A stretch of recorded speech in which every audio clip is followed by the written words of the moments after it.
Si tu as grandi devant Télétoon Plus, alors prépare-toi parce que aujourd'hui, on retourne direct en enfance. Après l'école, cartable jeté au sol, la télé allumée et Télétoon qui passait en boucle. Pas Disney, pas Nickelodeon, mais Télétoon Plus.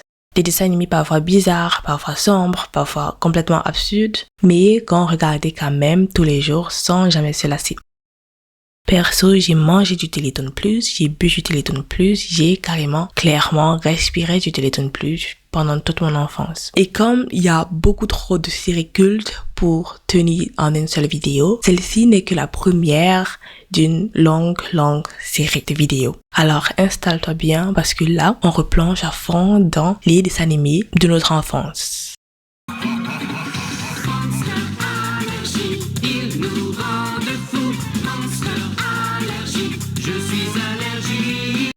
On commence avec Monster Allergy. Et je suis presque sûre que rien qu'en entendant ce nom, beaucoup d'entre vous viennent de se dire « Mais oui, j'avais complètement oublié ce dessin animé. » À l'époque, Monster Allergy avait quelque chose de différent. Il faisait peur, une ambiance étrange et justement, c'est exactement pour ça qu'on le regardait. Monster Allergy raconte l'histoire d'Ezekiel Zik, un garçon qui semble au premier abord totalement normal, enfin presque, parce que Zik est allergique à tout. La poussière, le pollen, les animaux, l'environnement en général. Mais son vrai secret est ailleurs. Zik possède une capacité très particulière. Il peut voir les monstres, des créatures invisibles pour les humains ordinaires, mais présentes autour de nous. Un don qui ressemble d'abord à une malédiction, parce que voir ce que personne d'autre ne voit, c'est aussi porter un poids que personne ne peut comprendre. Mais heureusement, Zik n'est pas seul. Il est accompagné d'Elena, sa meilleure amie courageuse, déterminée et beaucoup plus à l'aise que lui avec cet univers. Et puis, il y a Timothy, son chat, un chat qui parle et qui très vite nous fait comprendre que dans Monster Allergy, les apparences sont souvent trompeuses. Oh, Timothy, ne sois pas jaloux. Enfin, réveille-toi, Zik. Cette petite menteuse a fait rentrer son chat dans la maison pour nous espionner. Au fil des épisodes, Zik découvre que son pouvoir ne vient pas de nulle part. Il appartient à une lignée très particulière, celle des dompteurs de monstres, tout comme son père avant lui. Dans cet univers, les dompteurs utilisent une énergie spéciale appelée le dom, transmise de génération en génération, et c'est là que Monster Allergy devenait vraiment passionnant. Le dom, ce n'est pas un simple pouvoir générique. Il se décline sous plusieurs formes, chacune avec ses règles, ses limites et ses dangers. Certains dompteurs peuvent voir les monstres, d'autres les contrôler par la voix ou par des gestes précis. Certains peuvent les capturer, les enfermer ou même créer des environnements capables de les contenir ou de les affaiblir. Pas les pattes! Laisse-la tranquille tout de suite! Et maintenant, mes chers Androgorka, tout le monde en boîte! Pour un dessin animé destiné aux enfants, c'était incroyablement dense. On n'était pas face à une série où chaque épisode repartait de zéro. Monster Allergy proposait une véritable mythologie, un monde cohérent avec ses lois, ses conflits et son histoire. Il y avait une continuité dans les enjeux et une montée en puissance au fil des épisodes. L'ambiance y était souvent sombre, presque mélancolique, les monstres n'étaient pas toujours de simples ennemis, certains faisaient peur, d'autres inspiraient de la tristesse, parfois même de la compassion. Je ne veux plus vous voir. La série jouait beaucoup sur la frontière entre le bien et le mal et sur la difficulté de trouver sa place quand on est différent. Avec le recul, Monster Allergy n'était pas juste un dessin animé qui faisait un peu peur. C'était une série mature, intelligente, parfois dérangeante et clairement en avance sur beaucoup d'autres programmes de Télétoon Plus. Et c'est probablement pour ça qu'aujourd'hui encore, des années plus tard, on s'en souvient aussi bien, en tout cas pour ma part.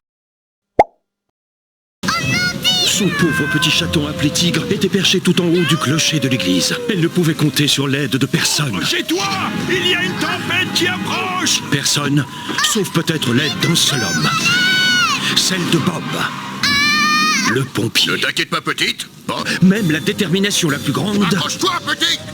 et l'idée la plus ingénieuse ne suffisent pas. Une terrible tornade aspira et rejeta nos amis de l'autre côté de la planète. Et depuis lors, ils ne poursuivent qu'un seul but, parcourir le globe pour retourner chez eux et sauver Tigre, le petit chat. C'est moi! Franchement, qui se souvient encore de Kika et Bob? Et surtout, est-ce qu'ils ont vraiment réussi à retrouver Tigre? Alors, Kika et Bob, c'est une série d'animation nélando-belge diffusée à partir de 2007 en France et entre 2008 et 2016 sur Télétoon+. Mais au-delà des dates et des chiffres, c'est surtout un dessin animé qui avait une idée de départ complètement folle. Tout commence dans la petite ville de Waterloo, en Belgique. Un jour d'orage, la petite Kika, 9 ans, tente de sauver son chat tigre coincé au sommet du clocher de l'église. Pour l'aider, elle fait appel à Bob, un pompier costaud, courageux, mais pas toujours très malin. Et là, au lieu d'un sauvetage classique, une tornade surgit. Une tornade qui aspire Kika et Bob et les projette littéralement de l'autre côté du globe. Et c'est à ce moment-là que la série commence vraiment. Parce que désormais, leur objectif est simple, rentrer chez eux et sauver Tigre. Simple sur le papier, mais beaucoup moins dans la réalité. Chaque épisode devient alors une étape de leur long voyage autour du monde. Ils traversent des jungles, des montagnes, des déserts, des océans. Ils doivent attraper un bateau, survivre dans un environnement hostile, comprendre une culture inconnue. Et à chaque fois qu'on pense qu'ils vont enfin avancer, un nouveau problème surgit. La jungle cache un désert, la montagne est en réalité un volcan actif, le navire sur lequel ils montent finit par couler. Le voyage n'est jamais simple, jamais linéaire, jamais prévisible. Kika est brillante, logique, courageuse. Elle trouve sa vie à Waterloo terriblement ennuyeuse. Elle aime l'aventure et surtout les macaronis au ketchup. Et aussi son chat tigre. Bob, lui, est pompier. Il est optimiste, enthousiaste, un peu naïf. Il adore les chips, fait la vaisselle quand sa mère lui demande. Et il est convaincu que pompier est le plus beau métier au monde. La série abordait des thèmes actuels parfois complexes sans être moralisatrice. Les situations n'étaient jamais totalement noires ou blanches, les solutions étaient parfois ambiguës. Un autre élément marquant de la série, c'était la voix. Cette voix off, mystérieuse, presque omnisciente, qui guide les héros et s'adresse directement aux spectateurs. Elle lance souvent la phrase mythique « Faites votre choix ». Maintenant, parfois Kika et Bob l'interrompent, parfois elle prend des pauses quand ils ne s'entendent plus, on sait même qu'elle porte un pull vert. Et puis il y a Tigre, le fameux Tigre, le chat feignant, opportuniste, toujours prêt à manger les oiseaux qui passent. À la fin de chaque épisode, on revient sur lui, toujours coincé sur le clocher, toujours en attente. Comme si personne d'autre dans la ville n'avait remarqué qu'il était coincé au sommet du clocher, quoi. Mais tout finit bien car Kika et Bob ont pu retourner à Waterloo et sauver Tigre. On a une saison 2 de Kika et Bob et là... Ça se complique quand ils pensent l'avoir trouvé.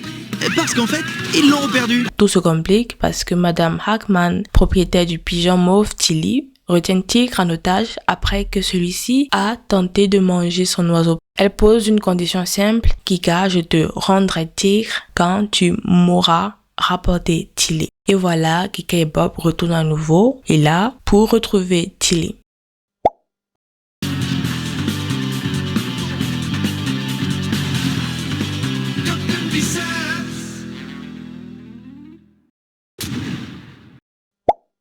Captain Biceps, c'est un dessin animé franco-suisse adapté de la BD de Thibaut et Zep. Il compte en tout 78 épisodes avec un format court et chaque épisode durait environ 8 minutes. La série suit un super-héros ultra musclé avec une mâchoire carrée, un costume rouge avec de grosses étoiles jaunes et des bras disproportionnés. Il protège Capitalville contre une galerie de super-vilains plus absurdes les unes que les autres. Le problème, il est extrêmement fort mais extrêmement limité intellectuellement. Petit morceau. Oui, monsieur le président. Je vous anéantis. Oui, monsieur le président. Qu'est-ce que vous attendez? Oui, monsieur le président. Et c'est exactement ça qui rend la série ultra géniale. De son vrai nom, Elmer Ratto, déjà ça pose le personnage. Tu pourrais être poli même si tu n'es pas galant. Je peux vous déposer quelque part?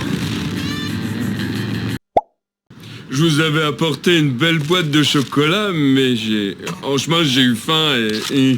Captain Biceps vit encore chez sa mère. Il est persuadé d'être un génie, il adore quand on le complimente et a une confiance en lui totalement démesurée. Mais il est courageux, il ne recule jamais, même quand il n'a absolument aucune idée de la situation et de ce qu'il fait. Son truc, c'est d'agir d'abord et de réfléchir jamais. Et souvent, ses solutions sont catastrophiques. Mais par un miracle scénaristique permanent, ça finit toujours par marcher.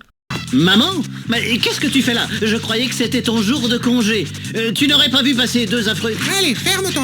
Heureusement, il n'est pas seul. À ses côtés, Genius Boy. Et là, On a le contraste parfait. Petit, calme, intelligent, stratégique, c'est lui qui comprend les plans des méchants, c'est lui qui trouve les solutions, c'est lui qui sauve la situation. Mais Captain Biceps refuse catégoriquement d'admettre que Genius est le plus intelligent. Il s'approprie toutes les victoires, il coupe la parole, il déforme les explications et Genius accepte. Parce qu'au fond, il sait que Biceps a besoin de croire qu'il est fort, qu'il est un héros super intelligent et tout ça. Ce duo, c'est clairement le cœur de la série. Un mélange parfait entre force brute et intelligence ignorée. Mais le personnage le plus puissant de la série, c'est clairement pas une super vilaine, mais c'est la mère de Captain Biceps, Raymond. Pour les courses, j'aimerais que tu ajoutes des croquettes pour Kiki. Ah, prends aussi du papier toilette. C'est la mère poule ultime. Captain Biceps peut arrêter une météorite, soulever un immeuble, affronter un génie machiavélique, mais si sa mère l'appelle, il rentre. Et malgré son statut de super-héros, il reste un adulte qui vit chez sa mère. C'est ce contraste qui rend la série brillante. On casse complètement le mythe du super-héros indépendant et classe.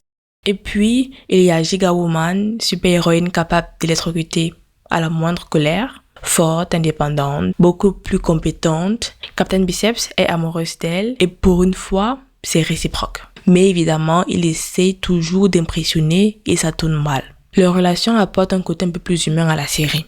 Ce qui rend Captain Biceps différent des autres dessins animés de super-héros, c'est son humour. On est loin des grosses productions américaines et si on est dans l'absurde, le second degré, la série se moque constamment des codes, les méchants ont des plans ridicule, le président panique pour rien, les catastrophes sont exagérées et surtout, le héros n'est pas un modèle parfait. Il est imparfait, immature, ridicule, très peu intelligent et c'est justement ce qui le rend attachant.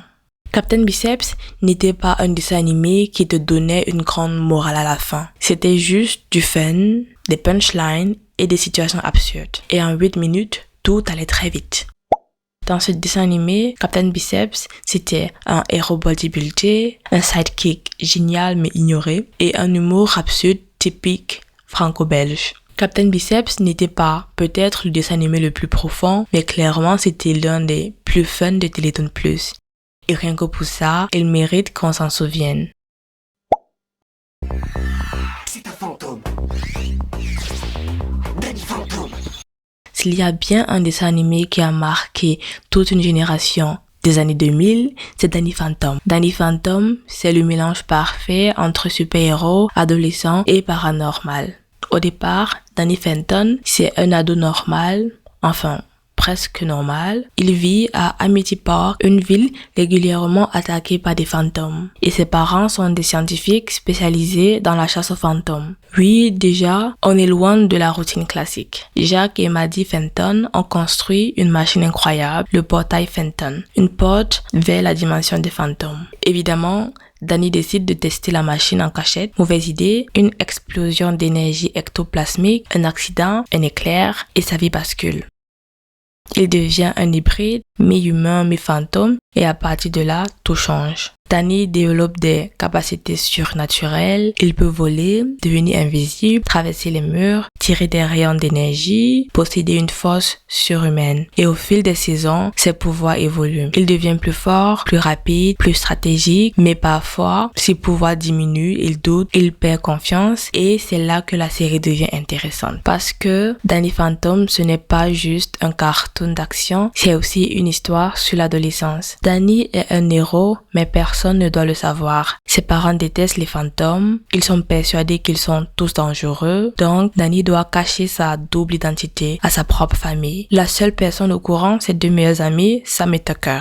Sam, c'est la gothique du trio, écologiste, végétarienne, un peu rebelle, anticonformiste. Elle est souvent sarcastique, critique, mais profondément loyale. Et surtout, elle croit en Danny. Elle encourage à utiliser ses pouvoirs pour faire le bien. Elle est son soutien moral et évidemment au fil de la série, les sentiments évoluent. Leur relation passe de l'amitié à quelque chose de plus fort, mais ça prend du temps et c'est ça qui rend leur histoire crédible. Tucker, c'est l'opposé de Sam, passionné de la technologie, un peu maladroit, toujours en train de draguer, sans succès, mais c'est le cerveau tech de l'équipe. Sans lui, Danny serait perdu. Il hack, il analyse, il aide à comprendre les menaces. Le trio fonctionne parce qu'ils se complètent parfaitement. Les parents de Danny Phantom méritent une mention spéciale. Jack Fenton, le père est excentrique, brillant, passionné. Quant à sa mère, Maddie, elle est brillante, compétente, beaucoup plus lucide que Jack. Et le plus ironique, c'est qu'ils chassent des fantômes sans savoir que leur propre fils en est un. Et cette tension permanente donne à la série une vraie profondeur. Danny Phantom, c'est aussi beaucoup de vilains incroyables. Des fantômes menaçants, des créatures étranges, des ennemis humains, mais surtout Vlad Masters. Ancien ami de Jack, victime d'un accident similaire à Danny, lui aussi hybride, mais avec 20 ans d'expérience en plus. Plus puissant, plus manipulateur, plus intelligent, il est amoureux de Maddie et il déteste Jack. Un autre personnage intéressant de la série, c'est Valerie Gray. Au départ, une élève normale, mais après un accident lié aux fantômes, son père perd son travail, elle développe une haine profonde envers eux, elle devient chasseuse de fantômes et, ironie ultime, elle tombe amoureuse de Danny, sans savoir qu'il est un fantôme. Ce genre de dilemme moral, c'était rare dans les cartoons de l'époque. Avec le recul, Danny Phantom parlait de double identité, de pression familiale, de différence, de solitude, de passage à l'âge adulte. C'était un super-héros, mais c'était surtout un ado qui essayait de trouver sa place entre deux mondes, entre l'enfance et l'âge adulte, entre l'humain et le fantôme, entre la normalité et l'exception. La série était superbe parce qu'elle mélangeait action, humour, trame, relations crédibles avec une ambiance un peu plus sombre que la moyenne. Tout était bien, le générique, les transformations, les combats, tout était iconique. Et c'est pour cela qu'à mon avis, ce dessin animé méritait d'être cité. Alors, c'était tout pour la vidéo. J'espère qu'elle vous aura plu. Si oui, n'hésitez pas à liker et à commenter quel dessin animé vous aimeriez voir dans ma prochaine vidéo. Ciao!